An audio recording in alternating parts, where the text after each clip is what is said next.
इनसे मिलिए।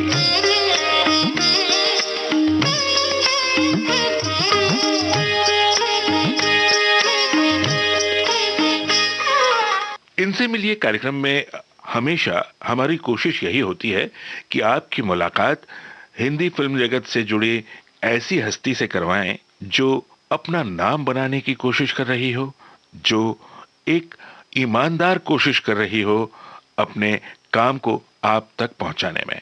क्योंकि हिंदी फिल्म जगत के संगीत आकाश में ये एक अलग नाम है। ये हैं आंचल तलेसरा।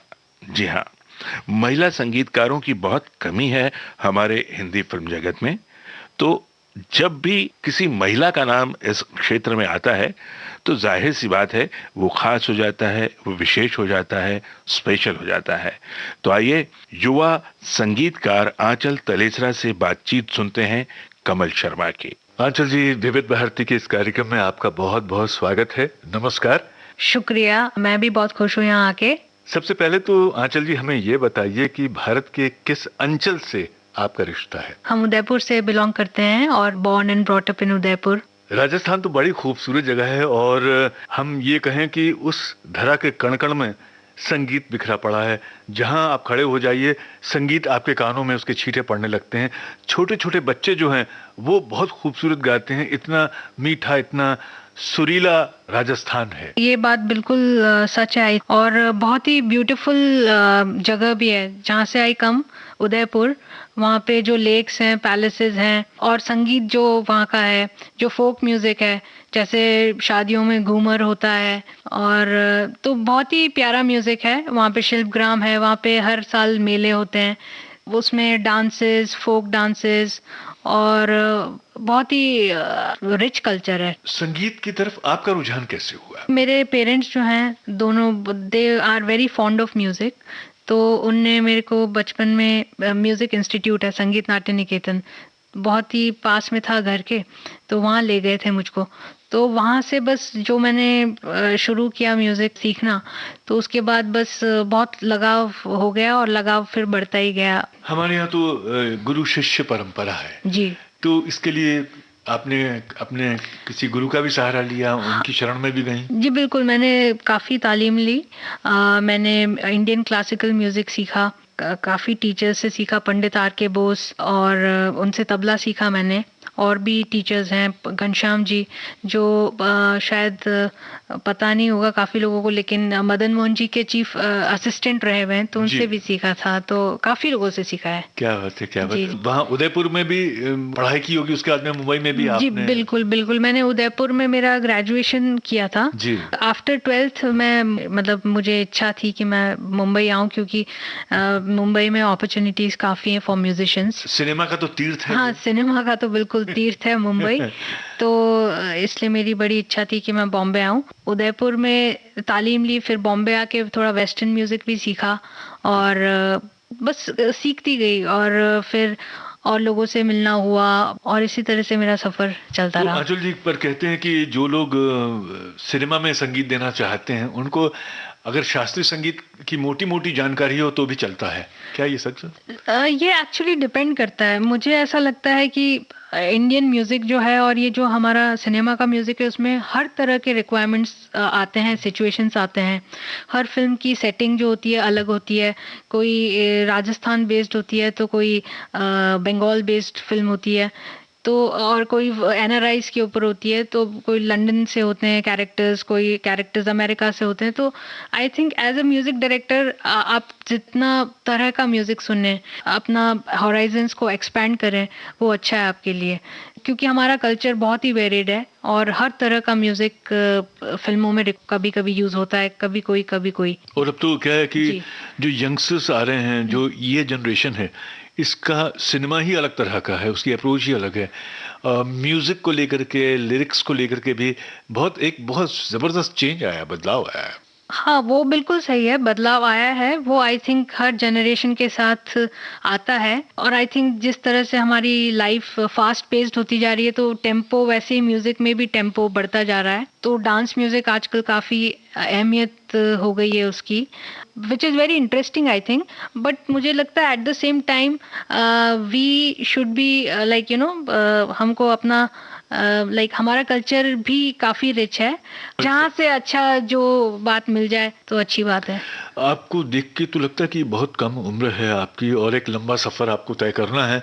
अभी यहाँ जब आने के बाद में पहली बार एक प्रोफेशनल के रूप में आपको किसमें संगीत देने का मौका मिला? सिनेमा में, थिएटर में, कहाँ आपने पहली शुरुआत की? जी, फर्स्ट फिल्म जो मेरी शुरुआत हुई थी, काबू करके एक फिल्म थी, उसमें आमिर खान के जो ब्रदर हैं फैजल खान, वो एक्टर थे, और विक्की रानावत करके हैं तो director, he was the director of the film. वो राजस्थान से ही थे, तो किसी के थ्रू हमको पता लगा कि राजस्थान के एक डायरेक्टर हैं, तो फिर वी जस्ट मेट हिम और उनको कुछ गाने पसंद आए तो फिर हमने रिकॉर्ड किए गाने। और आई एम लकी दैट उस पिक्चर में भी I got a chance to work with Sukhwinder Singh ji, Udit Narayan, Sadhana Sargam, काफी बड़े अच्छे सिंगर्स के साथ काम करने का मौका मिला। तो आपके काम के बारे में क्या कहा उन्होंने? दे लाइक्ड इट, एंड सुखविंदर जी से आज भी काफी मेरा अच्छा रैपो है, और उनने उसके बाद 2-3 गाने और भी गाए, तो ये सब है। एक क्रिएटिव लेवल पे जो जब हम एक्सचेंज करते हैं आइडियाज, तो उससे तो बात भी बनती है और कुछ हमें भी सीखने को मिलता है, कोई हमसे भी बिल्कुल सीखता है। बिल्कुल बिल्कुल। लेकिन आपने कहा आपकी पहली फिल्म थी काबू, है ना? लेकिन संगीत की बात करें, आज का संगीत तो थोड़ा सा बेकाबू हो गया है। सिनेमा के लिए हम बात करते हैं तो सिनेमा घर से फिल्म उतर के चली जाती है, हमें जो याद रह जाता है या तो कलाकारों का अभिनय या फिर उसका संगीत याद रहता है, जो सिनेमा को जिंदा रखता है। पहले मैं ये नहीं कह रहा हूँ कि मैं उसकी वकालत कर रहा हूँ, अच्छी कविता और अच्छा संगीत हर युग में पसंद किया जाता है। कई बार हम ऐसे गाने सुनते हैं, बात बहुत ही नजाकत की है, जैसे मोहब्बत एक बड़ी नाजुक ख्याल है इसमें। हाँ हाँ, जी जी। और उसके लिए अगर मैं उसके आगे कमीना और इस तरह के शब्द लगा दूं हल्के, तो ऐसा लगता है कि गाना ही पूरा हल्का हो गया। इस तरह के एक्सपेरिमेंट जो हैं, क्या आपको लगता है ना कि ये संगीत को हल्का करते हैं, उसकी मर्यादा को कम करते हैं? नहीं, वो बिल्कुल आप जो बोल रहे हैं, मतलब वो सही बात है, but I don't know why, but unfortunately काफी फिल्मों में आजकल जैसे डिमांड रहती है कि आइटम सॉन्ग्स की, ये वो, तो और उसमें एक्सपेक्ट भी मोस्टली काफी हद तक लिरिक्स उसी तरह का किया जाता है, because I think people also feel, directors and producers की मासेस के लिए भी हम मतलब ये मीडियम जो है उनके लिए भी है, तो उस तरह का संगीत और उस तरह का लिरिक्स होना चाहिए। बट मुझे लगता है कि हम काफ़ी गहराई वाले वर्ड्स और यूज़ करके भी काफ़ी अच्छा म्यूज़िक और जो हर वर्ग के लोगों को पसंद आए वैसा बना सकते हैं। क्योंकि ना बाजार का दबाव तो समझ में आता है, जी जी। लेकिन हर बार ये जो लोग दलील देते हैं कि लोग ऐसा चाहते हैं, ऐसा मुझे लगता है कि ऐसा नहीं होता। मीडिया की एक जिम्मेदारी भी बनती है, अखबार वालों की, रेडियो टेलीविजन में काम करने वालों की। जैसे एक example I would like to give, like A Rahman sir जो हैं, ही इज लाइक, अगर उनका म्यूजिक हम सुने तो आइकॉन है और उनके लिरिक्स, और लाइक जहाँ तक मैंने सुना है कि इतना अच्छा लिरिक्स का और सबका वो यूज करते हैं, तो कोई जरूरी नहीं है कि हमको किसी ने मतलब वो आया है कि भाई आप ऐसा गाना बनाइए, तो बनाना जरूरी नहीं है। हम और रहमान साहब का आपने जिक्र किया, अब वो तो पूरा एक्सपेरिमेंट करते हैं, डिजिटल उनका बेहतरीन स्टूडियो है, और उसको तो वो एक तरह से साउंड लैब है उनकी, बिल्कुल जिसमें वो इस तरह के एक्सपेरिमेंट करते हैं, और तो पूरा स्क्रिप्ट और सब्जेक्ट पढ़ के, और उनको अगर जैसा जमता है तो उस तरह से वो काम करते हैं। जी जी जी। तो अब मुझे ये बताइए कि आपने कुछ म्यूजिक के वर्कशॉप्स भी अटेंड किए? जी बिल्कुल, मैंने एक मिस्टर एंड्रयू मैके करके एक लंदन से म्यूजिशियन है, इंडिया की कुछ मिक्सिंग जो लंदन में होती है एबी रोड स्टूडियोज में, तो he represents that workshop and all. तो उनने एक first music workshop for music directors organise किया था मामी में, तो उसमें I was selected amongst 40 musicians from India, me and 4-5 others, so we were 6 musicians, हम 6 को ये वर्कशॉप करवाया गया था तो यशराज स्टूडियोज में, और काफ़ी अच्छे अच्छे बड़े म्यूजिशियंस आए थे, Ranjit Barot and all too, and apart from that London से भी एबी रोड स्टूडियो से आए थे मिक्सिंग एंड साउंड इंजीनियर्स। तो काफ़ी उसका लब्बो लुभाव क्या रहा, मतलब उससे क्या हासिल क्या हुआ? Definitely I think technically they're really sound people, and उनसे सीखने को काफ़ी कुछ मिला अबाउट द इक्विपमेंट्स, और आजकल जो टेक्नोलॉजी इतना एडवांस हो गया म्यूजिक में, तो बहुत अच्छा रहा, बहुत अच्छा एक्सपीरियंस था। पर आंचल जी, साउंड का कितना भी साउंड नॉलेज हो जाए, लेकिन एक चीज होती है एस्थेटिक्स। बिल्कुल, वो तो है ये कि जब म्यूजिक में आत्मा तो वो होनी ही चाहिए, कितना भी हम पूरी दुनिया भर के इक्विपमेंट्स और सॉफ्टवेयर यूज कर लें, लेकिन अगर बेसिक मेलोडी या उसमें एक आत्मा नहीं है तो फिर हम उसको कितना भी एम्बेलिश करें वो कुछ ज्यादा कुछ इम्पैक्ट नहीं क्रिएट कर पाएगा। म्यूजिक फास्ट फूड की तरह ना हो जाए, वो ऐसा हो कि उसको हम बार बार एंजॉय कर सकें, कुछ ऐसा होना चाहिए जैसे अमृत की बूंदें हमारे कानों में पड़ रही हैं। आपने जो कुछ कंपोज तो किया होगा, हम चाह रहे हैं कि थोड़ा सा गुनगुना के बताइए तो सही हमारे सुनने वालों तक ये बात पहुंचे। जी जी बिल्कुल। अभी एक करंटली मैंने एक फिल्म में किया था, सत्य साईं बाबा।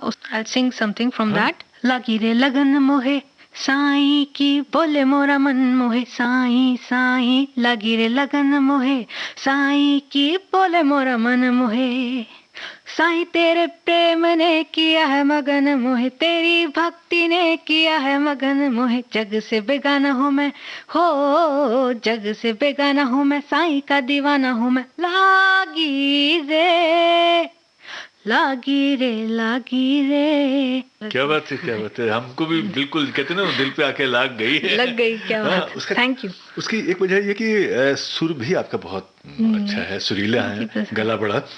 इसका भी तो फायदा होता है संगीतकार को, गा के बता सकता है। हाँ बिल्कुल, वो तो है। अगर थोड़ा गले का भी रियाज हो तो सिंगर्स को बताने में भी एक्सप्रेशन चाहिए, तो बिल्कुल वो माइन्यूटली आप न्यूएंसेस जो है गाने के जो वो बता सकते हैं। बिल्कुल, जैसे कि मैंने कहा आप दिखने में बड़ी छोटी और वैसे हैं भी कम उम्र की हैं, और बड़े बड़े दिग्गज लोगों को जब गवाती हैं कुछ संकोच होता होगा, कभी परेशानी होती है कुछ, ये जैसे कुछ कहना है उन तक बात पहुंचानी है? इनिशियली थोड़ा होता था जब I had come to Bombay एकदम नए नए, लेकिन अब तो काफी टाइम मतलब रियाज करके और आप अपने आप को अगर मांझते रहते हैं, पॉलिश करते रहते, तो उसके बाद धीरे धीरे आई थिंक स्ट्रेंथ अंदर डेवलप होती जाती है और आपको पता भी नहीं चलता, बट सबकॉन्शियसली इट वर्क्स। अच्छा जी, एक बात मैं कहना चाह रहा हूँ कि पहले एक परंपरा थी कि गाने लिखे जाते थे, उसके बाद में धुनें बनाई जाती थी। फिर आज से 30 बरस पहले या शायद 40 बरस पहले साथ साथ पैरेलल ये भी ट्रेंड शुरू हो गया कि धुनें लोग बनाने लग गए। क्या आपको लगता है कि जैसे ये धुन बनाने वाला काम कुछ ऐसा है कि हमने किसी को एक फ्रेम दे दिया 1 by 1 का, और पेपर भी दे दिया है और उसको कलर्स भी दे दिए, लेकिन उसकी सीमाएं तय कर दी हमने कि इसी के अंदर में लिखना है, जैसे राइटर है। राइट।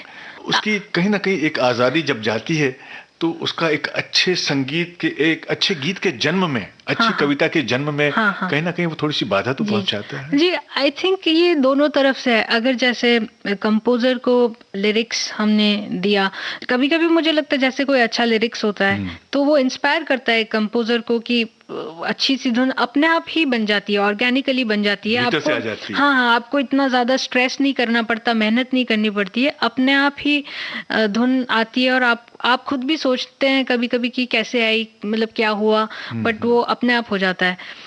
तो इतना अच्छा लिरिक्स आपको इंस्पायर कर सकता है, इतना इम्पैक्ट आपके ऊपर प्रभाव डाल सकता है, तो आप ऐसा कंपोज करते हैं। तो लेकिन इसमें दोनों ही बातें हैं, अभी लिरिक्स से जैसे कंपोज किया वैसा भी हो सकता है, और जैसे कोई कभी आप ऐसे ही गुनगुना रहे हैं, कोई अच्छी धुन आ गई तो आपकी इच्छा होती है कि इसको हम प्रॉपर पूरा सॉन्ग कंप्लीट करके तैयार करें और लोगों तक शेयर करें, तो अच्छा लगता है। तो दोनों बातें हैं। अच्छा जी, हर एक को कहते हैं मुंबई जो है, जो लोग यहाँ आते हैं कुछ बनना चाहते हैं तो पहले मुंबई उसका बड़ा इम्तिहान लेता है। जैसे आप संगीतकार हैं तो आपके जिंदगी में भी कुछ बड़े बेसुरे पल आए होंगे और वो कड़वी यादें होती, संघर्ष करना पड़ता है, कुछ ऐसा करना पड़ा आपको?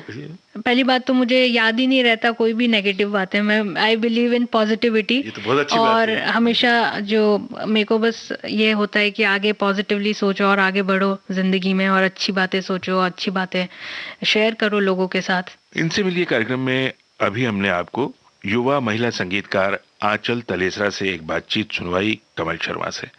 जाहिर सी बात है कि बात अभी पूरी नहीं हुई है, क्योंकि एक प्रतिभाशाली कलाकार के साथ जब बात करते हैं तो बातें बहुत सी होती हैं और उन सारी बातों को समेटने में थोड़ा वक्त तो लगता है। तो इंतजार कीजिएगा इस कार्यक्रम के दूसरे भाग का।